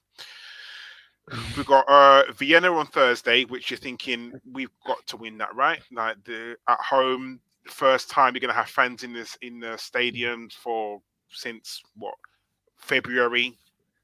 We've got to win that. It's Europa. The big one against Spurs, 2,000 Spurs fans spitting bile and abuse at our players. If that's not enough to gear people up, then I don't know what. But in my heart, I always want to say that we're going to beat them. Always. I just think we can't lose to them. But unfortunately, Mourinho has got them playing quite well, which is quite annoying. Like, I'll be honest with you, it does kind of annoy me just a tad. So it's one of them ones where it's difficult. It is a very difficult game. I want to say draw, but you just don't want that. I was going to call him something really bad then, Jesus, Karl. But not as bad as what Steve would call him, and we all know what. Yeah, God rest his soul. Yeah. But you can just see that the Spurs players turning up, and hopefully our players will. I still look back to the 4-2 by Unai Emery, and that was one of the best games of football I think I've ever seen. It was absolutely, he had everything. It was just absolutely brilliant, and we need to channel the spirit of that to hopefully come away with a good result. Then we got Dundalk away, which, let's face it, we should be able to play the kids, and we shouldn't play any first team players in that game whatsoever because we've already qualified. So personally, I don't want to see any first teamers go out to Dundalk, although it's just a little trip over the pond. And then Burnley at home, which, if I remember rightly, didn't we scrape a win against Burnley last season? Wasn't it like 2-1? I think we always scrape a win against Burnley, don't we? It's either by a handball or a dodgy penalty decision. Wasn't that Ceballos' first game where everyone thought, "Oh my God, Ceballos is the next bloody"? That was Burnley at home, wasn't it? Not Burnley away. 2-1. No, we got Burnley at home. We got Burnley at home. Oh, sorry. But, Burnley away is the one where we always win with a handball or a dodgy penalty. Yeah, and that was when Ceballos first came, and we thought this player is just the best player in the world, and then sadly. I want to touch on quickly on Ceballos. Is it me, or does he never perform a pass without doing the pirouette first? Yeah, because he's Spanish. It's a Spanish diminutive playmaker. It's part of the coaching in there. But yeah, I think it's also, as Kris is saying, part of the coaching. If there was a pass on for him immediately, I think he'd play it. But he's pirouetting because he's buying time for someone to make a fucking move. It's just a nightmare at the moment. If someone makes a run in behind, he will spot them and play them in. But I think it is down to coaching and how rigid this system is at the moment. Do you think there's a chance we could get a striker in January? Yaya Sanogo's available again. We should Oh perhaps God. go for him. Yeah. Yeah. And for the record, I really like Ceballos. I don't think people realise how good a player he is. I think he's a great player. He just, it's a bit like the issue of saying, why aren't any of our players running into the box and saying we need to buy X, Y, and Z player because they're box to box. We've got those players in our squad. They are just being told not necessarily to do that. Like Willock can make great runs late into the box. Ceballos, FA Cup, Sheffield United, dying seconds of the game. That's a late run into the box when he scores that winner for us. We've got players that can do it. They just aren't doing it in this team. And it's something about the system that isn't right. Yeah. Imagine a midfielder, Ceballos, Partey and Ozil. That would have been quite fun, wouldn't it? Just saying. I mean, yeah, it's Partey carrying two people on his back, sure. I don't think so, because I think Partey would have played alongside Ceballos, and that would have freed up a 10.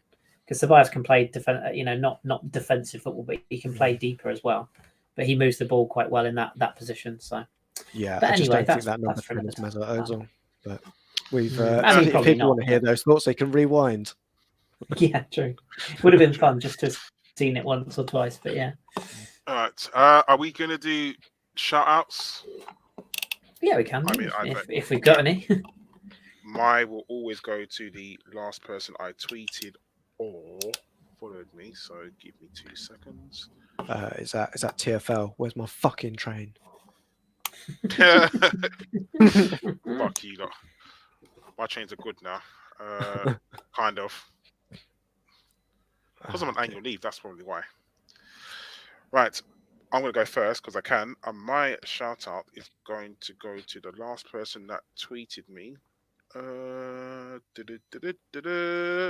Stefan Selby. I think we were talking about some nonsense with Danny. But Stefan, he's the tall blonde one, the number one. Give him a follow. Always good. That's me. You're going to pass this over to someone, thanks. Just on, waiting there. You can go for next. Fuck's sake. I wasn't ready. I was just being a Larry little shit. Fuck's sake, that backfired, doesn't it? I would say Stefan is also the manager and captain of the ABW Pro Clubs team on Xbox. And I think he has got the brand new Xbox, which I think comes with an added extra of vape gas that comes out, vape smoke that comes out at the top. It's not a feature, a launch feature of it anyway. My shout out is going to be for drum roll. I can't do the last person that I tweeted because I've already shouted them out a couple of times on this because they've done questions. So I'm going to give it to Sophie from the Highbury squads because I was watching their show yesterday. I was watching the Gooners show yesterday and I thought she made some really interesting points. Some of them I didn't necessarily agree with, but I would recommend if you haven't checked out the Highbury squad, go and check it out because they've got some really interesting guests coming up with Kevin Campbell chatting to a load of ex-pros, and those shows are always good. Kris? Yes, no shout out for individuals or something, but in a week where a lot of people, yeah, definitely follow not on that. Twitter. Can go fuck itself. In a week where people have mourned, a legend of the game, albeit with some controversial elements, which I think have been rather amazingly overlooked, but we won't go there. Papa Bouba Diop was unfortunately another player that is no longer with us in recent days, and in a week where all the tributes have gone elsewhere, I think it would be unfair not to mention his name. I remember him playing for Fulham, just up the road. He dominated us on a number of occasions. I think he scored at the Emirates, if memory so. He certainly had a good performance against us at one point or another. Just really sad. A player of that age. I know he'd been unwell for a while, but I think he was only just short of 40. So real shame. And I still won't ever quite forgive him for scoring the opening goal in that World Cup where France were an absolute disaster. But no, quality player and if you talk to anyone who knew him, lovely bloke in the game as well. So sad times, and obviously condolences to anyone who knows him. But yeah, good player, and a player in the Premier League era that will be remembered fondly. Thank you, Kris. I think everyone at ABW definitely echoes your sentiments, and also, I suppose we have to sort of, mention Diego Maradona. I mean, he's definitely before my time, and probably before any of our times, but he was an absolutely brilliant footballer from what I've seen, and kind of carried Argentina on his back. And anyone that can, he had his troubles definitely, but he was. I think there's, you see certain clips of certain people, and there's this warm-up clip where he sort of dancing to music and warming up and kicking the ball up in the air and just juggling the ball. You do look and think he definitely was a player, and if he didn't have his troubles, now what kind of player he could have been. He was very, very good. So yeah, condolences to Papa Diop's family, and also Diego Maradona's family. That is it. That is the end of it. We tried to. I mean, we weren't too bad, was we? I mean, there was nothing positive to mention about our last 3 results at home. It was rather, I don't know what's the word. I don't want to say shit, but it is what it is. It was very November. I think that's the word. Definitely, it was definitely very November, and we had to look forward now. Hopefully, the North London derby, we do get a result. It's going to be hard. Let's face it. It's going to be absolutely tough to get to go to there and win, especially how we're playing right now and how they're playing. But as Kris said, it wouldn't surprise us if we go there and win 3-4-1 and easily, and hopefully we do it. So, first of all, I want to say thank you, Josh. It's been my absolute pleasure to be on with you, Karl. That sounded mildly erotic. Thank you, Kris. No worries, mate. We will take down the empire one person at a time, starting with Danny. It's all good, mate.